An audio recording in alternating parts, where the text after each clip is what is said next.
닫힘과 열림이란 제목으로 말씀을 전하도록 하겠습니다. 사도행전 16장은요, 바울의 2차 전도 여행, 선교 여행을 본격적으로 보여주는 본문이죠. 특별히 오늘 우리가 읽은 말씀은 이 바울의 2차 전도 여행의 전환점이 되는 아주 중요한 포인트가 되는 지점입니다. 본문 6절과 10절에 보면 호칭이 바뀌게 되는 걸 볼 수가 있어요. 우리 6절과 10절을 우리 한 자막으로 한번 좀 같이 보셨으면 좋겠습니다. 우리 6절 하반절 같이 한번 읽어볼까요? 그들이 부르기아와 갈라디아 땅으로 다녀가. 부르기아라는 지역과 갈라디아라는 지역을 통과했다라고 이야기하면서 그들이라고 3인칭 관찰자 시점으로 이야기를 하고 있습니다. 그런데 갑자기 그들이라는 호칭이 어떻게 바뀌어요? 10절 상반절에 같이 한번 읽어볼까요? 바울이 그 환상을 보았을 때 우리가 라고 바뀝니다. 드로아라는 지역에서 그들이었는데, 그 전에는 그들이었는데 여기서 우리라고 해서 1인칭 시점으로 바뀌는 것을 볼 수가 있지요. 사도행전의 저자였던 누가가 드로아에 있을 때는 바울의 전도팀에 합류되어 있었음을 성경이 우리에게 가르쳐주고 있는 것입니다. 그래서 여기서 우리 사도행전 저자 누가가 이 스토리를 기록하면서 어떤 중요한 포인트가 있었는지를 우리한테 이야기해주고 있는 거예요. 자, 사진을 한번 보시면 일본으로 표시된 맨 오른쪽에 수리아 안디옥에서부터 바울은 전도여행을 시작할 때 누구랑 함께 합니까? 제일 먼저 신라와 함께 하지요. 그러다 르스드라는 지역에 이르러서 2번에 해당하는 곳에서 누구를 픽업하냐면 디모데를 픽업합니다.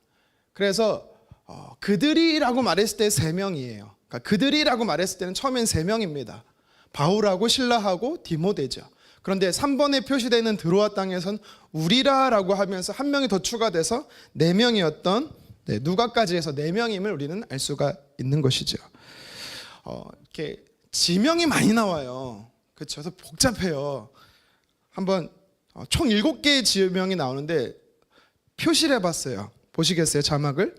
6절에 보니까 아시아, 부르기아, 갈라디아, 7절에 무시아, 비두니아, 8절에 드로아, 9절, 10절에 마게도냐. 그러니까 이게 지명이 너무 많이 나오니까 이게 복잡한데요. 이 지명을 우리가 좀 알면 위치적으로 어떻게 이동했는지, 또 그 위치에서 어떤 역사가 일어났는지 우리가 좀 알 수가 있는데요. 다른 사진으로 좀 다시 한번 우리 2차 전도여행 지점을 좀 보셨으면 좋겠어요. 6절에 보면 성령이 아시아에서라고 말할 때 아시아가 어디냐면 지금의 대륙 아시아를 이야기하는 게 아니고요. 뭐 갈라디아, 기르기라, 무시아 뭐 이렇게 아로 끝나는 거는요, 행정도시로 큰 지역을 이야기해요. 예를 들면 뭐 경기도 아니면 뭐 서울특별시처럼 큰 지역을 이야기하는 겁니다. 여기서 말하는 아시아가 나오는데 아시아의 복음을 전하고 싶다는데 여기서 말하는 아시아는 어디예요?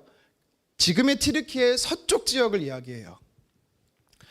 그리고 이제 바울이 어디를 통과했다라고 말하냐면 부르기아와 갈라디아 땅으로 다녔다라고 얘기하는데 이건 무슨 말이냐면 루스드라에서부터 이제 갈라디아를 지나갔고 그리고 부르기아를 지나서 아시아로 가고 싶었다. 그러니까 오른쪽에서부터 왼쪽으로 이렇게 가고 있었음을 성경이 우리에게 이야기해주고 있는 것입니다.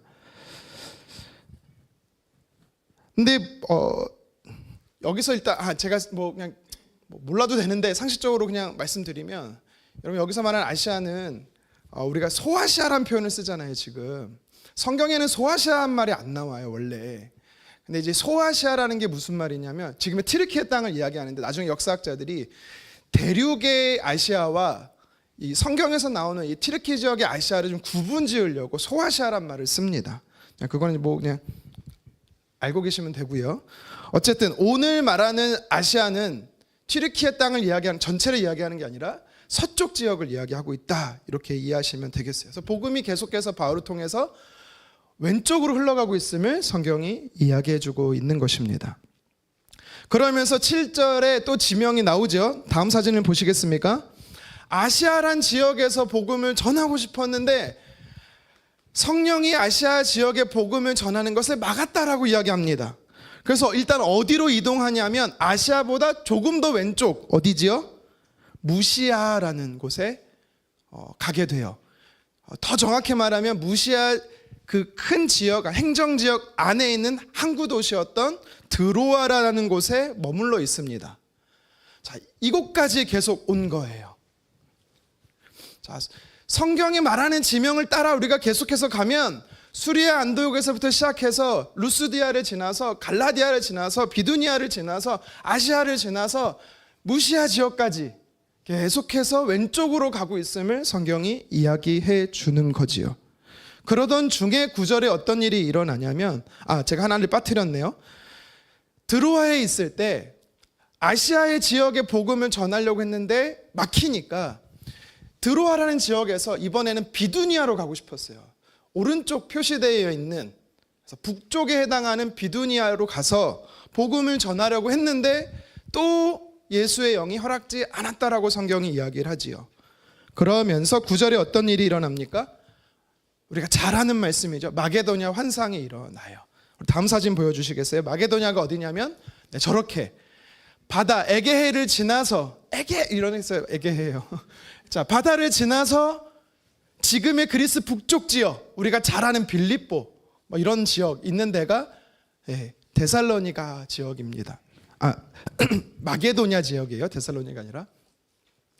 이렇게 성경이요, 복음이 어디로 흘러갔냐를 지명으로 우리에게 보여주고 있어요. 그래서 지명이 그냥 무시할 수 있는 게 아니고 지명을 어디 위치한 지명인지 알 때 복음이 어떻게 흘러가고 있는지, 성령께서 하나님께서 어떻게 일하고 계신지를 우리는 볼 수가 있는 것입니다. 자, 9절 하반절 말씀을 같이 한번 읽어보도록 하겠습니다. 하나님이 저 사람들에게 복음을 전하라고 우리를 부르신 줄로 10절 하반절이 죄송해요. 10절 하반절입니다. 하나님이 저 사람들에게 복음을 전하라고 우리를 부르신 줄로 인정함이로라. 아멘. 계속해서 복음을 전하는데 막혀요. 또 다른 지역으로 복음을 전하려고 하는데 또 막혀요. 그러면서 예상하지 못하고 계획하지 못한 일정상 막 이렇게 끌려가는 것처럼 보이는데 10절 하반절에 가서 바울과 그의 일행이 뭐라고 고백합니까? 이게 하나님의 뜻이었구나를 깨닫게 되었다라고 성경이 이야기하는 것입니다. 2차 전도여행을 통해서 하나님께서는요, 최초의 유럽 선교로 복음이 빌립보 지역으로 가서 교회가 개척되어지고 그곳에 이제 유럽의 선교가 시작됨을 보여주고 있는 것입니다. 자, 이렇게 바울과 그의 일행이 복음을 전함에 있어서 여러 차례 막힘과 그리고 새로운 환경이, 새로운 문이 열리는 이 장면을 통해서 성경이 저와 여러분에게 주는 영적 메시지가 뭔지를 몇 가지 살펴보도록 하겠습니다. 첫 번째는요, 오늘 말씀이 우리에게 무엇을 이야기하냐면 거절도 하나님의 인도하심이다라는 거예요. 거절도. 우리는 사실 거절, 막힘 이런 말 들으면 어떤 생각이 딱 떠올라요? 하나님이 나를 막으셨다, 하나님이 나를 거절하셨다, 이런 표현을 우리가 쓰면요, 잘못된 길로 가고 있다라고 오해를 합니다. 하지만 여러분, 순조롭게 열리는 것도 하나님의 은혜입니다.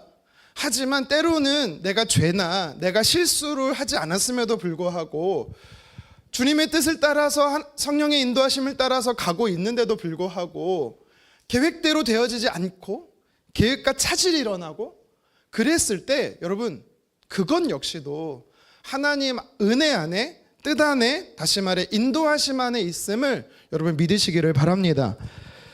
우리는 이렇게 기도해요. 하나님 열어주십시오. 하나님 도와주십시오. 하나님 이렇게 되기를 간절히 원합니다. 이런 고백들을 합니다. 그래서 내가 기도한 대로 내 계획대로 상황이 되어지면 역시 우리 하나님은 살아계셔. 그렇죠? 역시 하나님은 나를 도와주셔. 하나님 땡큐 아멘 막 이래요. 근데 반대로 열심히 기도하고 하나님 앞에 나의 계획을 올려드리고 간절히 부르짖는데도 불구하고 안 되는 거예요. 안 되는 정도가 아니라 안 좋아지는 거예요. 그러면 우리는 어떻게 생각하지요? 여러분 어떻게 반응하십니까? 그래도 할렐루야 주님을 찬송하며 끝까지 따라가겠습니다. 이렇게 고백하십니까? 아멘. 하나님 실망했어요. 하나님 어떻게 그러실 수 있어요? 네, 저는 그랬어요. 네, 지금도 많이 그래요. 오늘 본문에 보면 다른 것도 아니고 개인적인 영달이나 뭐 개인적인 바램도 아니고 복음을 전하기 위해서 하나님의 영광을 위해서 주를 위해 살고자 하는 바울이 복음을 전하려고, 아시아 지역에서 복음을 전하려고, 비두니아 지역에서 복음을 전하려고 노력한 거잖아요. 그런데도 불구하고 성경에 뭐래요? 의도적으로 막으셨다라는 표현이 나오잖아요. 자, 우리 자막을 한번 보시겠습니까? 어떻게 막으셨는지, 누가 막으셨는지. 6절의 하반절에 보면 뭐래요? 성령이 막으셨다라고 이야기를 합니다. 아주 구체적으로 누가는요, 성령이 막으셨다라고 이야기해요. 참고로 누가복음하고 사도행전은 누가가 기록했는데 우리가 성령행전이라고 이야기하잖아요. 사도행전은 그렇게도 표현하거든요. 누가는 성령님을 굉장히 강조합니다. 7절에는 또 비두니아로 가고자 할 때는 또 누가 막으셨다라고 이야기합니까? 예수의 영. 뭐 성령이든 예수의 영이든 사실 똑같은 분이죠. 성령 하나님을 이야기하는 것입니다. 결국엔 하나님이 막으셨다라는 거예요. 만약에 여러분들이 집에서 뭐 남자분들은 요리를 잘 안 하시겠지만 어쨌든 부모가 사랑하는 자녀를 위해서 엄청난 맛있는 요리를 준비해줬다고 한번 가정해 볼게요. 막 비싼 음식들을 막 준비했어요. 근데 아이가 와서 한술 뜨지 않고 그냥 쌩 하고 자기 집 방으로 들어가요. 그러면 부모의 마음이 어떨까요? 처음이니까 쟤 무슨 일 있나? 무슨 일 있나? 걱정하겠죠. 밥 먹어라. 널 위해 차렸어. 안 먹어. 뭐 처음이가 그럴 수 있다 쳐요. 다음에는 혹시라도 내가 좀 적게 준비해서 그런가? 원하는 반찬을 준비하지 않아서 그런가? 그래서 아이가 좋아하는 걸로 더 많이, 더 좋은 걸로 많이 차려줬는데 이번에도 역시 아이가 숟가락 들지 않고 그냥 횡 지나간다면 여러분 어떤 마음이 들까요? 저 같으면 뒤통수를 그냥 먹지 마! 저희 집 얘기는 아니고요. 뭔가를 누군가를 위해서, 나를 위한 게 아니고 누군가를 위해서 해주는 건데 그 사람을 위해서, 그러니까 바울로 입장으로 다시 돌아오면 하나님의 영광을 위해서 하나님이 우리에게 맡겨주신 사명이었잖아요. 복음을 전하라고, 땅끝까지 이르러 복음을 전하라고 하셨는데 그 말에 순종해서 복음을 전하는데 아니 왜 안 열리는 거냐고요. 왜 막으시냐고요. 이 막았다라는 표현을, 못하게 하셨다, 막았다라는 표현은요 굉장히 강력한 표현이거든요. 심지어 7절 하반절 말씀을 같이 한번 읽어보도록 하겠습니다. 비두니아로 가고자 애쓰되. 넘겨주세요 자막. 자, 다시 한번 읽어보겠습니다. 비두니아로 가고자 애쓰되. 여러분 애쓰다라는 표현이 나와요. 우리나라 말로 애쓰다는 게 뭐예요? 진을 빼고 노력했다라는 표현이잖아요. 똑같은 의미긴 한데 이 애쓰다라는 의미에는 어떤 게 포함된지 아세요? 여러 차례 시도했다라는 겁니다. 그러니까 장소적으로 아시아도 거절되고 비두니아도 거절됐어요. 두 번 큰 지역이 거절됐는데 비두니아에서는요, 아시아에 대한 기록은 그렇게 나오진 않지만 비두니아 같은 경우는요 여러 차례 시도했다라는 거예요. 바울이 계속 시도했다라는 겁니다. 심지어 이게 미완료 용법으로 쓰였거든요. 미완료가 중요한 게 아니라 언제까지 노력했냐면, 언제까지 계속해서 길이 열리도록 시도했냐면 마게도냐 환상을 보기 전까지 바울은요 계속 시도했다라는 거예요. 그거를 이 애쓰다라는 단어가 이야기해주고 있는 것입니다. 저는 성경은요 바울의 감정을 사실은 오늘 말하지 않아요. 그래서 저는 바울의 감정을 이야기하고자 하는 건 아니고 하나님의 일하심의 방식을 좀 나눠보고 싶어요. 하나님은 바울의 일행을 통해서 유럽 대륙의 복음이 흘러가기를 원하셨습니다. 그래서 바울의 전도팀을 어디로 인도해 가셨는가? 하나님이 인도에 가고자, 유럽으로 인도에 가고자 계속해서 막으셨다라고 성경이 이야기하는 거예요. 근데 우리는 이 막으심은 인도함이 아니다 생각하는데 그렇지 않다라는 거죠. 제가 사실은 그려온, 제가 직접 그린 건 아니지만 제가 이제 그림을 그려서 이제 챗GPT한테 다시 그려달라 그랬어요. 그랬더니 이렇게 그려주더라고요. 다음 사진 보시겠어요? 그리긴 잘 그렸죠? 네, 잘 그렸어요. 그러니까 우리는요 어떻게 생각하냐면 하나님의 인도하심에 대해서 얘기할 때 위로 아래로 좌충우돌되면서 뭔가 막혀요. 근데 그 막힘은 인도하심이 아니라고 생각합니다.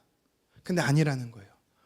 하나님의 인도하심은요 위든 아래든 양옆이든 뭔가 막히고 뭔가 거절되고 이런 모든 과정을 통해서 하나님은 어떻게 가신다? 인도해 가신다라는 거예요. 그러니까 하나님의 인도하심의 방법은 여러 가지가 있지만 그 중에 하나님께서는 우리를 때로는 막으실 때도 있다라는 사실을 우리는 알아야 되는 것입니다. 거절도 하나님의 인도하심일 수 있습니다. 바울이 원래 2차 전도여행에 시작했을 때의 목적이 뭐예요? 2차 전도여행을 왜 시작했죠? 어떤 이유 때문에 시작하려고 했습니까? 성경을 보니까 1차 전도여행 갔던 이 갈라디아 지역의 교회들을 다시 돌아보는 거였어요. 그들이 잘 지내는지, 믿음 안에서 신앙생활을 잘하는지 돌아보는 게 목적이었습니다. 그런데 어땠습니까? 처음부터 마가라는 사람을 데려가냐 마냐 문제로 인해서 바나바와 싸워서 분열돼요. 팀이 깨져요. 그래서 처음에 가고자 했던 지역으로 못 가요. 그때부터 틀어져요. 루스드라라는 곳으로 가게 되죠. 누구를 어디서 픽업할 계획이 원래 없었어요. 그래서 디모데를 픽업하게 되죠. 계속해서 뭔가를 계획대로 하는데 아시아로 가고자 해도 아시아가 열리지 않고 그래서 무시아 땅으로 일단 넘어가요. 그래서 비두니아로 가고자 하는데 거기도 또 막혀요. 그러더니 하나님께서 마게도냐라는 전혀 계획하지 못한 대륙을 넘어서 가게 하시는 것을 우리는 볼 수가 있는 것입니다. 사람의 입장에서는요 뭔가 틀어지고 잘못된 것처럼 보이지만 하나님의 입장에서 보면 아니라는 것입니다. 하나님께서 그 뜻대로 그 바울과 바울의 일행을 인도해 가고 계셨다라는 거예요. 하나님의 인도하심은요 한순간만 있는 게 아니에요. 지속되고 계속된다라는 사실을 우리는 알아야 됩니다. 끝까지입니다. 그래서 만약 막히지 않고 있다? 여러분 그럼 우리가 잘 가고 있다라고 생각하시면 돼요. 근데 반대로 막혔다? 안 된다? 풀리지 않고 거절됐다? 이게 만약에 거절이라고 우리가 느껴졌을 때는요 그 길로 가면 안 되기 때문에 그렇다라는 것을 우리는 이해하셔야 됩니다. 그래서 하나님의 인도하심에는 막힘도 거절도 둘 다 인도하심임을 우리는 알아야 돼요. 하나님의 뜻 안에 살아가고 있다는 확신 속에서 비록 지금은 거절받은 것 같지만 열심히 노력하고 있기 때문에 거절받으면 상심이 돼요. 사실 솔직하게 말하면.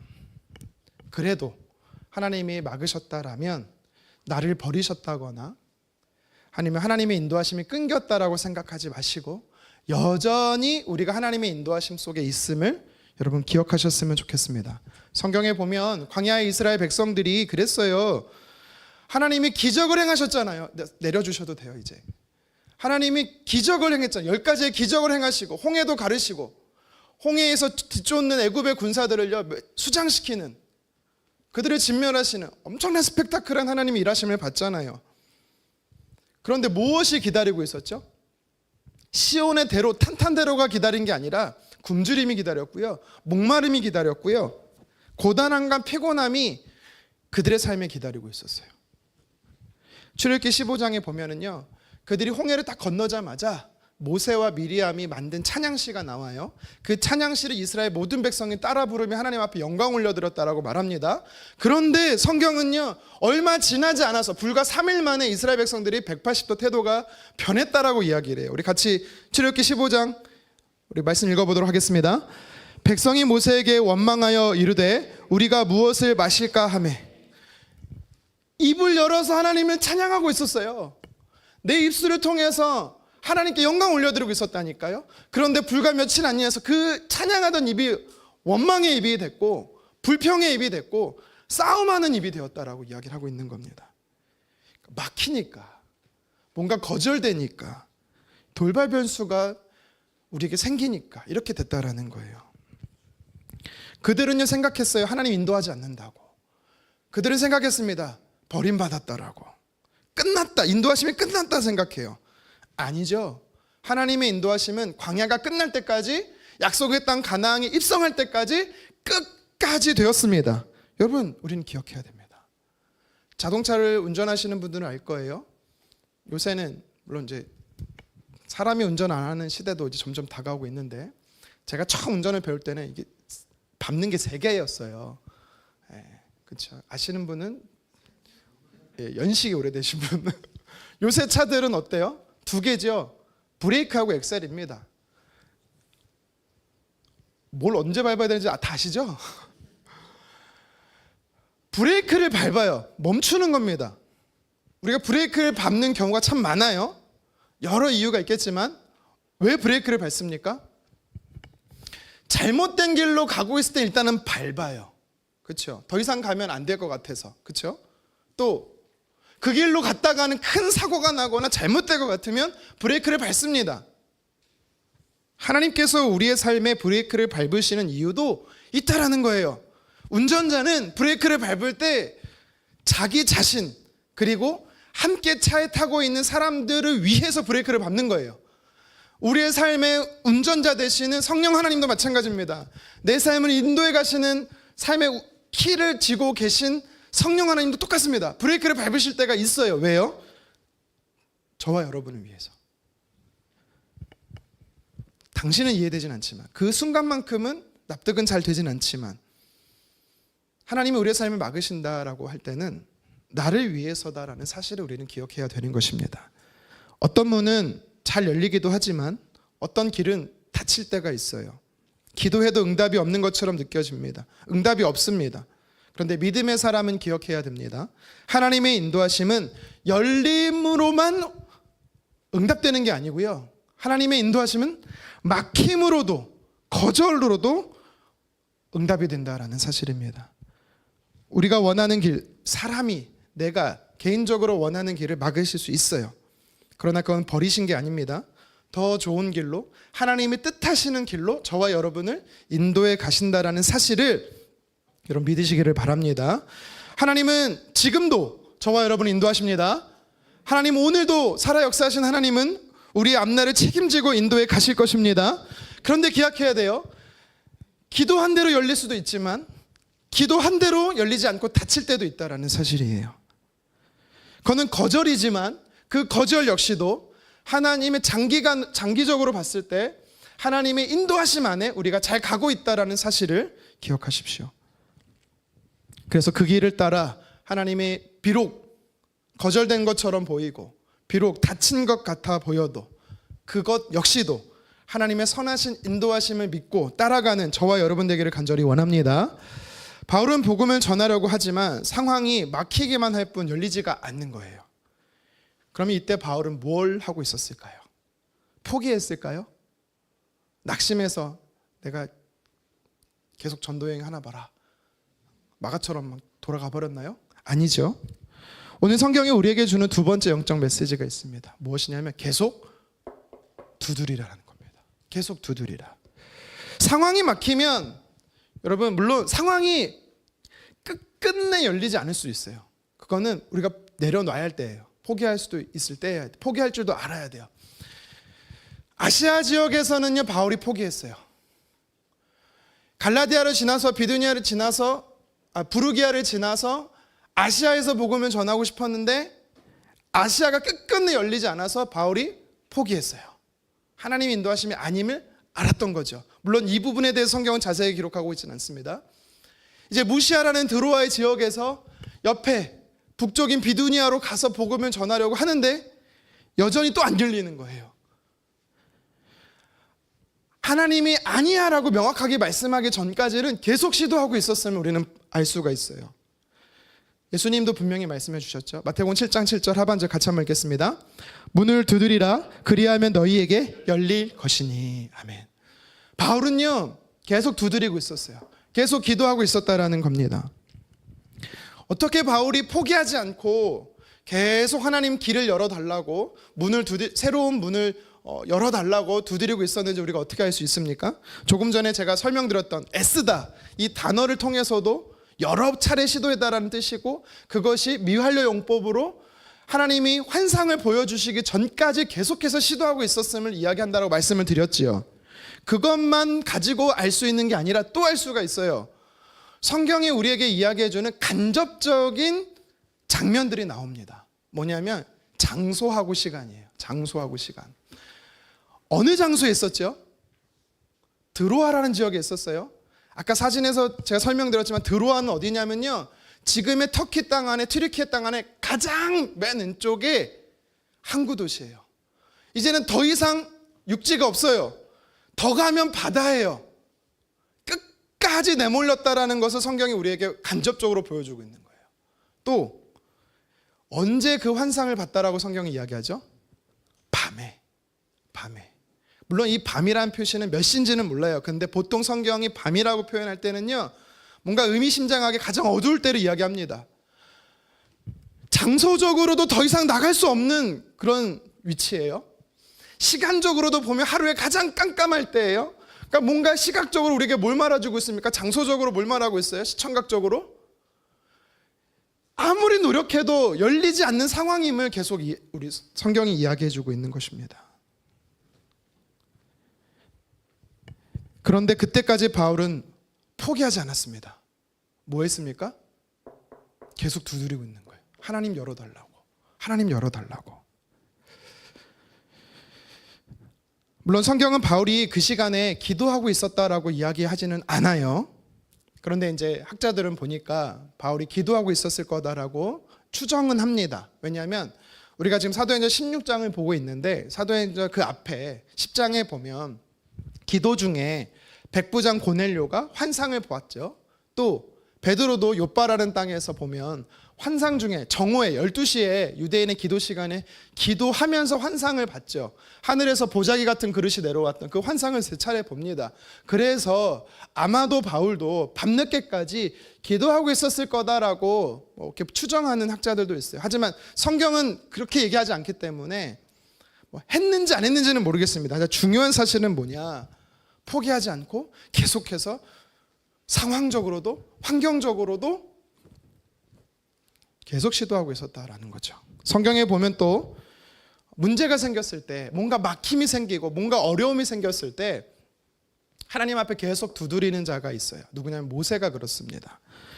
아까 우리가 이제 읽었던 백성들이 원망하기 시작하는 거예요.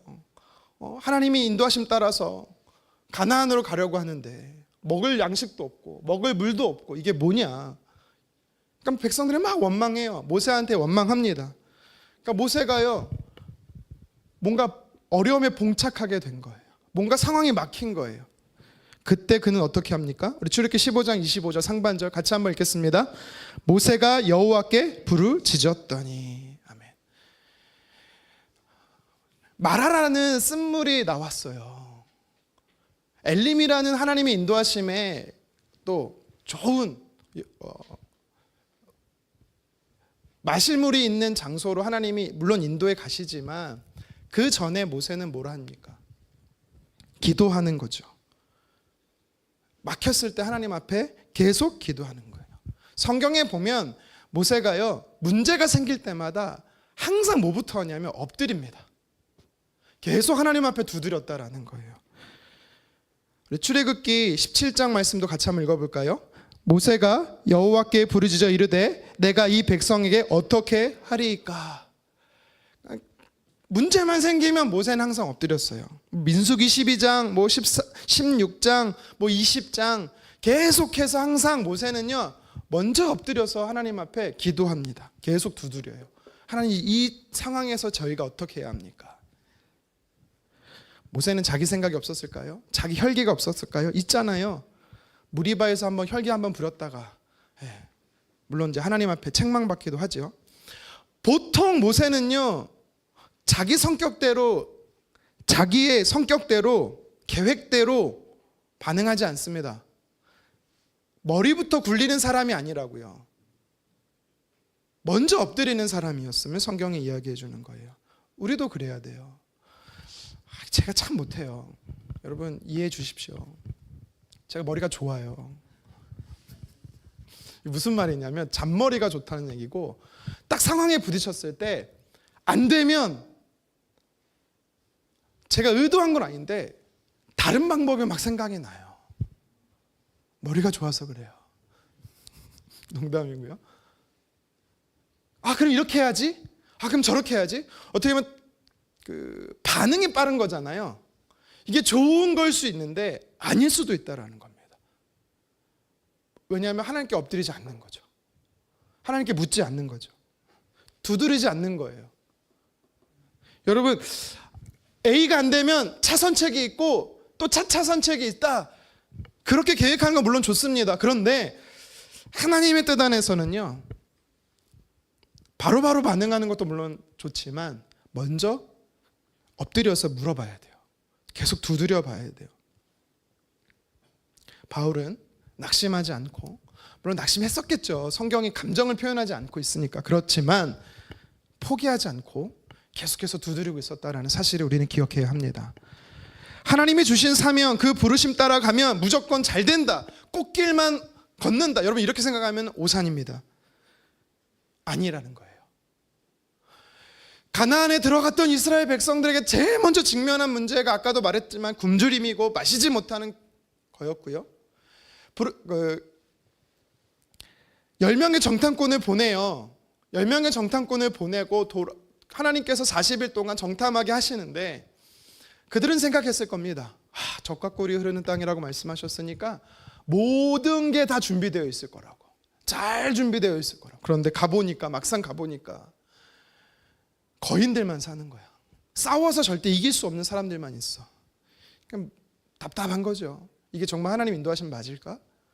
하나님이 우리를 인도하시는 땅인데 왜 이런 모습들이 잘 갖춰지지 않는 거지? 준비되어 있지 않는 거지? 라고 우리는 생각할 수가 있어요.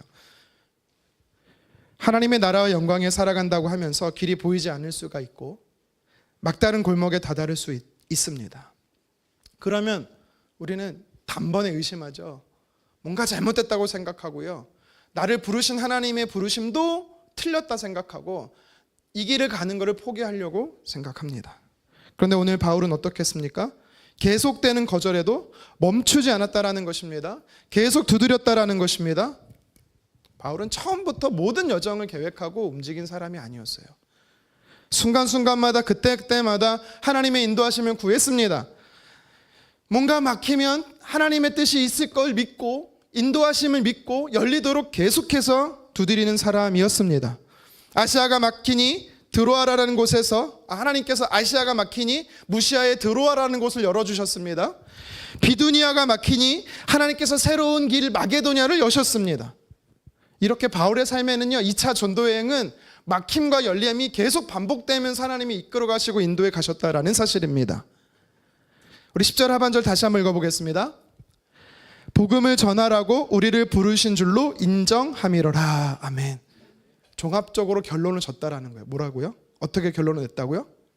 하나님의 뜻이었다. 하나님이 인도해 가신다. 두드리니, 예수님께서 말씀하신 것처럼 두드리니 열렸다라고 성경이 이야기하는 것입니다. 여기서 한 번쯤 생각해 보죠. 그럼 처음부터 마게도냐라고 말하든가, 뭐 이렇게 돌아가게 만드나, 뭐 이렇게 복잡하고 어렵고 힘들게 만드나. 물론 성경은 오늘 본문에서 우리에게 얘기하진 않지만 결과론적으로 이야기해 드리면 하나님을 더욱 의지하게 만드는 것입니다. 이런 과정이 내 계획대로만 되면, 내 생각대로만 척척척 열리면 여러분 아닐 것 같지만 나에게 영광을 돌릴 때가 참 많아요. 내가 잘해서, 내가 잘 준비해서. 아닙니다. 그 영광을 우리는 가로채서는 안 되죠. 그리고 하나님께서는요, 왜 이렇게 처음부터 딱 거기다라고 말씀하지 않으실까? 딱 이야기하면 잘 따라갈 것 같죠? 아닙니다. 그렇지가 않아요. 그래서 하나님께서는 때로는 한 걸음만 보여주실 때가 있고 반 걸음만 보여주실 때가 있고, 그렇게 하나님 우리를 인도해 가시는 거예요. 중요한 것은 많이 보여주시냐 적게 보여주시냐 이게 아니라 얼마만큼 우리가 계속 두드리면서 열린 문으로 가고 있느냐, 하나님의 인도하심을 따라가고 있느냐가 중요한 사실입니다. 막힌 문을 지난 뒤에는요, 하나님께서 예비해 주신 새로운 문이 기다리고 있음을 믿으시기를 바랍니다. 우리 삶도 마찬가지예요. 어떤 기도는 거절당해요. 응답이 안 되는 것처럼 보여요. 그래서 하나님의 뜻이 끝났다라고 생각할 때가 있습니다. 아니라는 거죠. 한 문이 닫히면 새로운 문이 열립니다. 막힘 앞에서 포기하지 마시고, 거절 앞에서 걸음을 멈추지 마시고, 거절은 마침이 아니라 쉼표일 때가 있어요. 기나긴 하나님의 역사하심의 서사 속에 잠깐 멈춰가는 것이 될 수가 있어요. 방향을 트는 때일 수가 있다라는 것입니다. 그래서 포기하지 말고 계속 두드리는 저와 여러분 되기를 간절히 원합니다. 하나님은요, 두드리는 사람에게 길을 여십니다. 아멘. 바울에게 마게도냐 환상을 보여주셨어요. 언제 보여주신지가 굉장히 중요해요. 포기하지 않고 계속 두드리고 있을 때, 그때 하나님께서 길을 열어주십니다. 만약이지만, 가정하는 거지만 바울이 이번에도 안 되네, 저번에도 안 되더니, 아시아도 안 되고 비두니아도 안 되고, 내 삶이 뭘 그렇지 뭐, 맨날 안 되지 뭐, 그리고 일찌감치 포기했다면 어떻게 됐을까요? 마게도냐 환상도 경험하지 못했을 거고, 유럽의 복음이 전해지는 것도 한참 뒤로 미뤄지지 않았을까 생각해 보는 겁니다. 사랑하는 성도 여러분, 오늘 막혔다고 해서 내일 막히는 게 아닙니다. 오늘 거절당했다고 해서 하나님의 뜻이 끝난 게 아니에요. 하나님께서는 지금도 저와 여러분의 길을 걸음걸음 인도해 주십니다. 그러니 포기하지 마십시오. 계속 두드리십시오. 기도하십시오. 하나님이 아니야라고 구체적으로 말씀하실 때까지는 포기하지 마십시오. 믿음으로 순종하십시오. 두드리는 사람에게 문이 열립니다. 순종하는 사람에게 길이 보입니다. 끝까지 하나님을 신뢰하는 사람은 결국 바울처럼 하나님이 인도하시는 그대로 살아낼 수가 있는 거예요. 하나님께서 저와 여러분의 삶에 새롭게 여실 문을 기대하며 끝까지 하나님 앞에 두드리는, 기도하는 하나님의 자녀 되기를 주님의 이름으로 축원합니다. 이 막힘과 열림의 오늘 본문이 우리에게 주는 메시지가 또 있어요. 성령님이 도우신다라는 거예요. 성령이 도우신다. 바울이 부르기아라는 곳과 그리고 갈라디아 땅을 통과해서 아시아라는 곳에 복음을 전하고 싶었어요. 그런데 6절 상반절에 성경이 뭐라고 말합니까? 같이 한번 읽어보겠습니다. 성령이 아시아에서 말씀을 전하지 못하게 하시거늘. 아멘. 하나님이 막으셨다라는 겁니다. 아시아 지역에 우리가 잘 아는 지명이 하나 있어요. 그러니까 아시아라는 지역 안에 우리가 너무 잘 알고 있는 지역들이 많아요. 계시록에 나오는 7교회 나오죠. 초대 7교회가 이 아시아 지역에 있는 7교회를 얘기해요. 2차 전도여행 때는요, 물론 바울이 회개하면서 안디옥 교회로 돌아오면서 잠깐 에베소에 머물다가 오긴 하는데, 이 아시아에서 복음을 전하려고 했을 때 하나님 거절하시잖아요. 2차 전도여행 때는 거절하시거든요. 그런데 3차 전도여행 때는 이런 일이 벌어져요. 우리 같이 한번 사도행전 19장 10절을 같이 한번 읽겠습니다.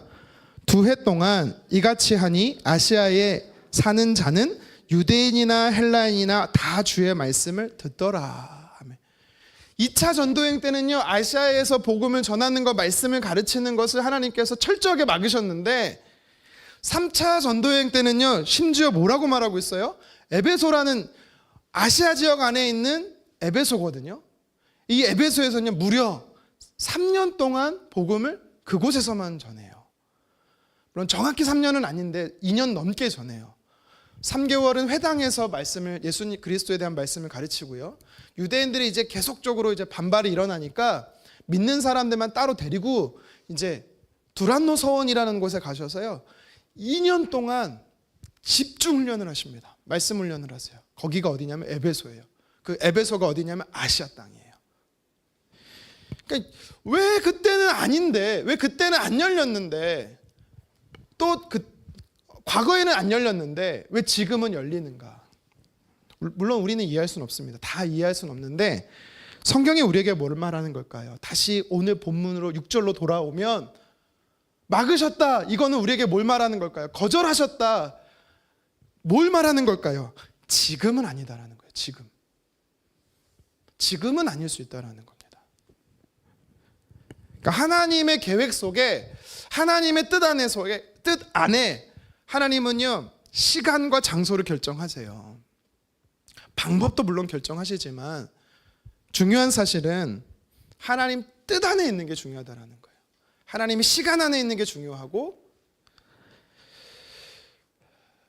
그래서 바울이 아시아의 복음을 전하지 못한 것은 완전히 거절함이 아니라 그때가 아님을 우리는 알아야 됩니다.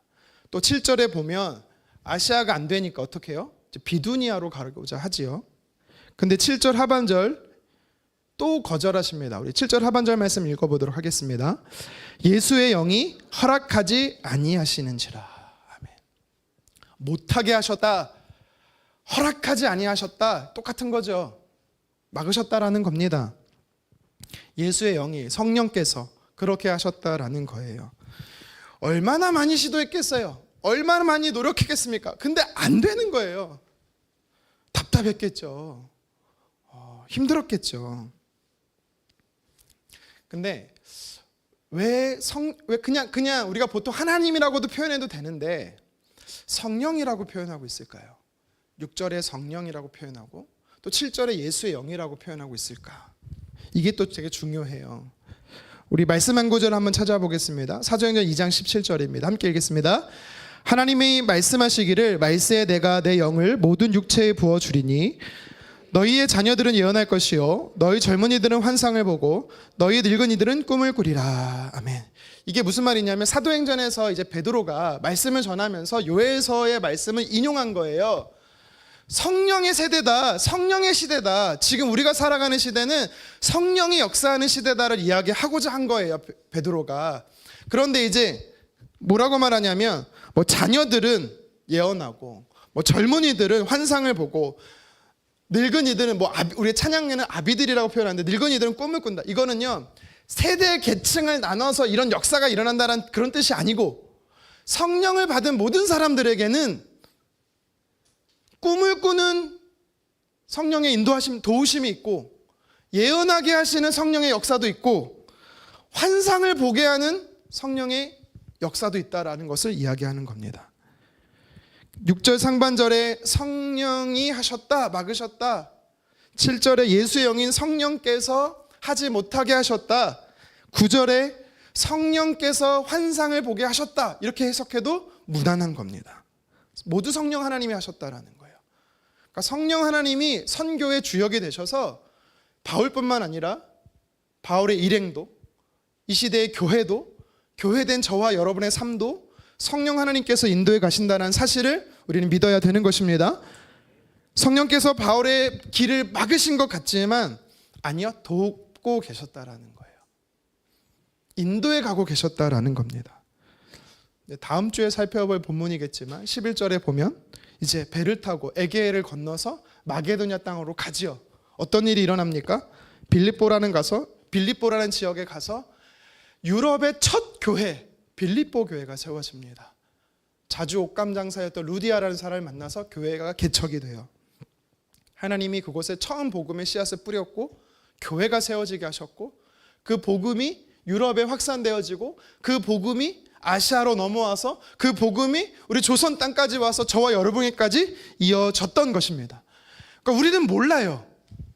우리는 먼 미래를 계획하고 볼 수가 없어요. 그런데 하나님은 일하고 계신다라는 겁니다. 성령 하나님은 지금 나를 돕고 계신데 나만 돕고 계신 게 아니라 구원의 경륜 속에 놀랍게 역사하고 계시다는 사실 믿으시기를 바랍니다. 처음부터 성령 하나님께서 아시아가 아니라 바울인데 왜 아시아라고 나오네요. 바울아, 아시아가 아니고 비두니아가 아니고 마게도냐야. 꼭 집어서 말해줬으면 잘 순종할 것 같지만 사실 그렇지 않아요. 여기야 라고 하면 잘 갈 것 같지만 그렇지 않습니다. 이스라엘 백성들에게, 애굽에 나온 이스라엘 백성들에게 가나안이야 라고 말했어요. 그러면서 하나님께서 인도에 가셨거든요. 홍해를 건너 광야로 인도하셨어요. 홍해를 건너 광야로 가라 했을 때 이스라엘 백성들이 아멘, 순종하겠습니다, 가겠습니다 이렇게 반응했을 것 같죠. 그렇게 안 했어요. 왜요? 왜 거긴데요? 왜 그렇게 들어가야 돼요? 지름길이 있잖아요. 블레셋 길로 가면 보름이면 가는데 왜 광야길로 가갖고 뺑 돌아갑니까? 빨리 가도 40일 걸리는데 왜 그 길로 갑니까? 라고 그들은 반응했어요. 우리는 알아야 돼요. 처음부터 자세히 가르쳐주면 순종하고 따라갈 것 같지만 그렇지 않다라는 겁니다. 요나 선지자를 보십시오. 하나님이 명확하게 알려줬어요. 니느웨야, 아수르 땅 니느웨야, 글로 가야 돼. 분명히 말해줬어요. 근데 어떻게 반응하죠? 정반대로 가요. 그게 우리의 본성이고 그게 저와 여러분들의 모습입니다. 잘해줘도 불평이고요. 이게 사심이 들어간 것 같네요. 하나님이 잘 가르쳐도 불평해요. 우리는요. 하나님께 너무나 잘하세요. 그렇기 때문에 물론 100% 무조건 그렇게 한다라는 뜻은 아니지만 그런 경우가 많다라는 겁니다. 그래서 여러분, 우리가 저도 마찬가지예요. 그래서 결과는 뭔데? 그래서 결론이 뭔데? 그래서 어떻게 될 건데? 뭔가 결과론적으로만 자꾸 생각하려 하거든요. 하나님이 근데 저와 여러분에게 원하시는 건 뭐냐면 지금 현재의 삶에 충실하는 겁니다. 지금 내게 맡겨진 삶에 충성하는 겁니다. 근데 내 힘으로 하는 것이 아니라 성령께서 저와 여러분을 도와주실 것이기 때문에 그 성령을 의지하면서 지금의 길을 한 걸음 한 걸음 가기를 하나님께서 원하시는 것입니다. 하나님은 우리가 불순종할 걸 아세요. 순종을 잘 못할 것을 알기 때문에 때로는 돌려서 보내실 때가 있고 때로는 목적지를 안 알려주시고 우리를 인도하실 때가 있습니다. 하지만 기억하십시오. 나는 실패할 수 있고 나는 모를 수 있고 나는 내 힘으로 할 수 없지만 나를 도우시고 나와 함께 하시는 성령 하나님이 계시면 안전합니다. 걱정이 없습니다. 우리 말씀 한 구절 볼게요. 요한복음 16장 13절입니다. 시작. 진리의 성령이 오시면 그가 너희를 모든 진리 가운데로 인도하시리니. 아멘. 이미 성령님 오셨습니다. 이미 저와 여러분 마음 안에 성전 삼아, 우리 몸을 성전 삼아 성령님이 내주하십니다. 아멘. 그분이 어떻게 하신다고요? 진리 가운데로 인도하신대요. 진리는 뭐예요? 하나님의 말씀이 진리지요. 그리스도의 가르침이 진리입니다. 예수 안에서, 하나님 뜻 안에서 가신다라는 거예요. 실수함이 없으십니다. 언제까지 인도해 가신다고요? 죽을 때까지, 끝까지, 천국까지 인도해 가십니다. 그래서 성령님은 우리를 도우세요. 성령님은 우리를 불의한 길로 인도하시는 경우가 절대 없습니다. 그래서 비록 막히고 비록 거절되더라도 비록 더디 가는 것 같고 돌아가는 것 같다 할지라도 나와 함께 하시는 성령 하나님께서 가장 좋은 길로 인도하신다는 믿고 한 걸음 한 걸음 따라갔으면 좋겠습니다. 성령님은 역사하시고 일하시는 영이에요.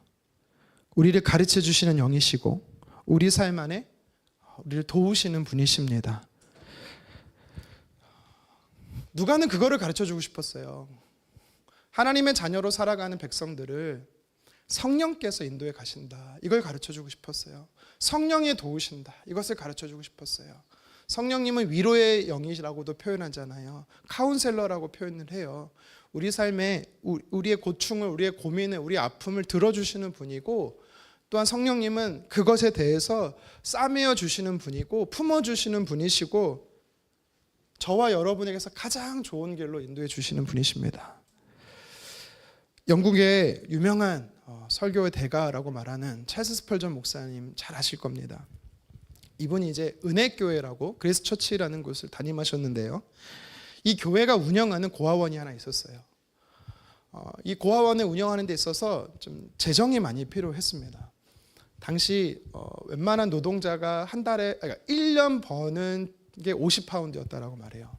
그런데 이 고아원을 운영하려면 300파운드가 필요했다라고 말해요.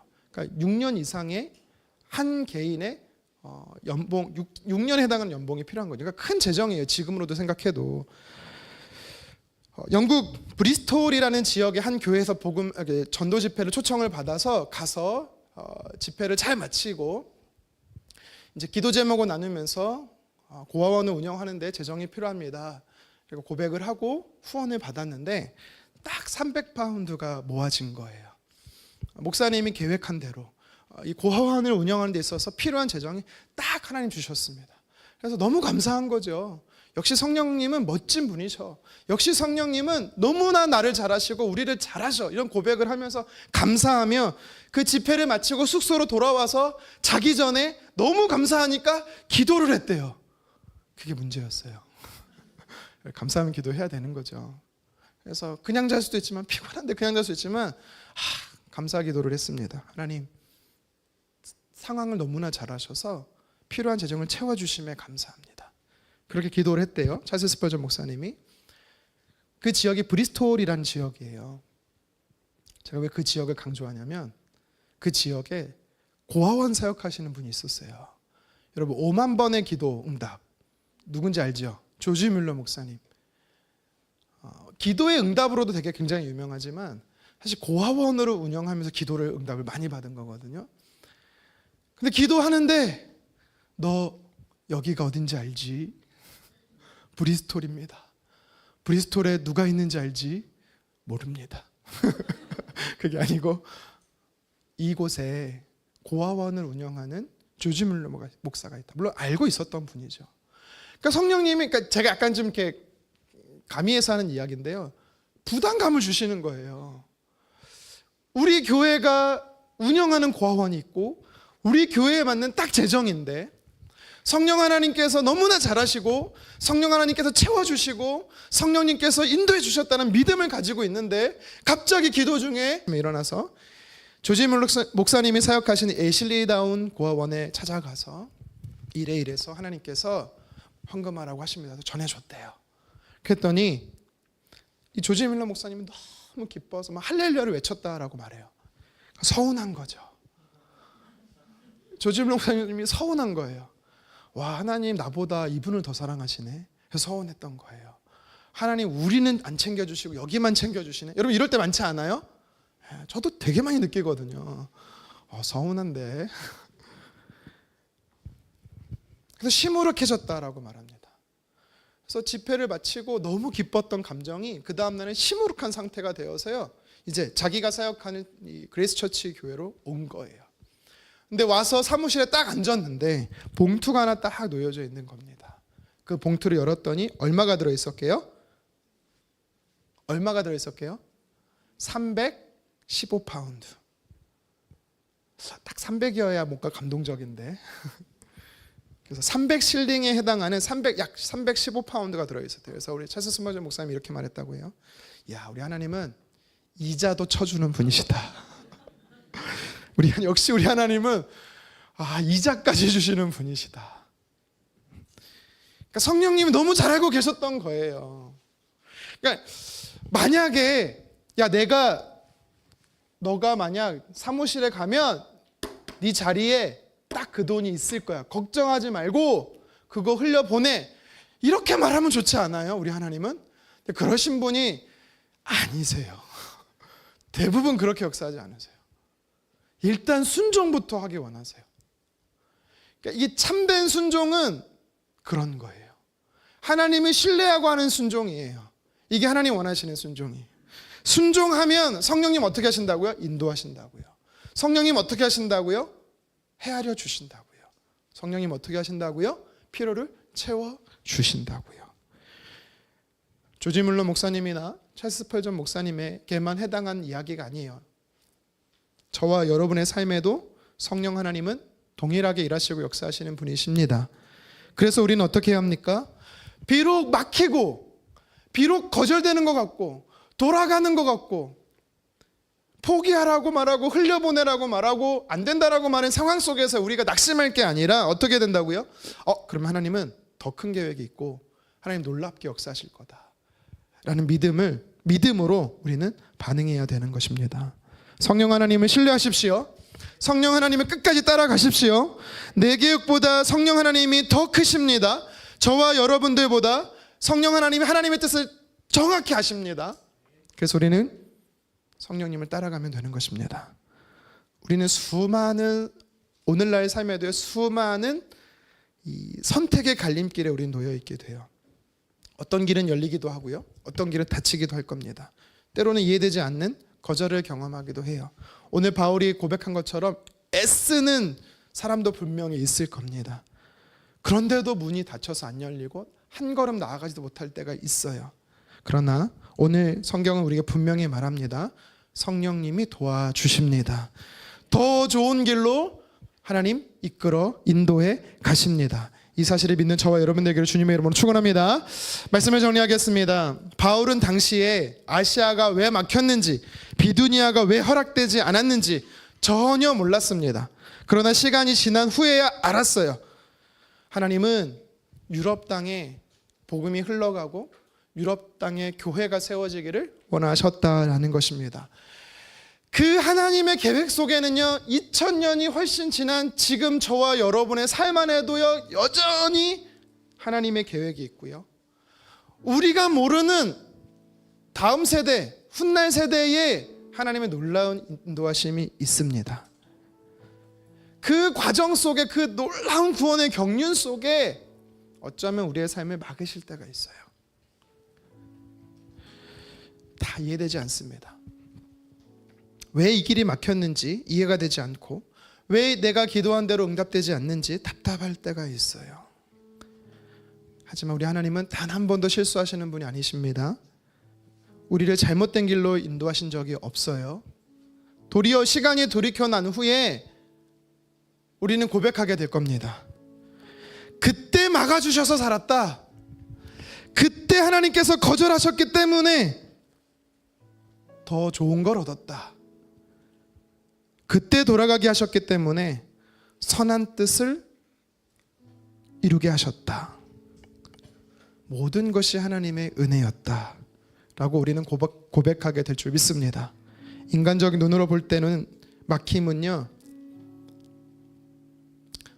싫죠. 짜증도 나고 내가 이러면서 이 일을 해야 돼 라는 생각이 분명히 있습니다. 그때 우리가 포기할 것이 아니라, 멈춰설 것이 아니라 바울처럼 계속 두드려야 합니다. 하나님께서 아니야 라고 말씀하실 때까지 계속 두드려야 돼요. 그러면 어떻게 된다? 성령 하나님께서 하나님 뜻 안에서 저와 여러분들을 인도해 가실 것입니다. 나를 가장 잘 아시는 하나님이시기에 우리의 내일도 가장 잘 아십니다. 그래서 눈앞에 막힘보다 그 길을 인도하시는 성령 하나님을 바라보십시오. 거절에도 낙심하지 마시고, 막힘 앞에서 포기하지 마시고, 오늘도 하나님의 뜻을 계속 두드리는 저와 여러분, 그리고 성령의 인도하심에 따라 복된 길을 걷는 저와 여러분 되기를 원합니다. 막힌 상황에도 항상 하나님이 열어주시는 길이 있기에 이 믿음의 길을 오늘도 힘차게 달려가는 저와 여러분 되기를 주님의 이름으로 축원합니다.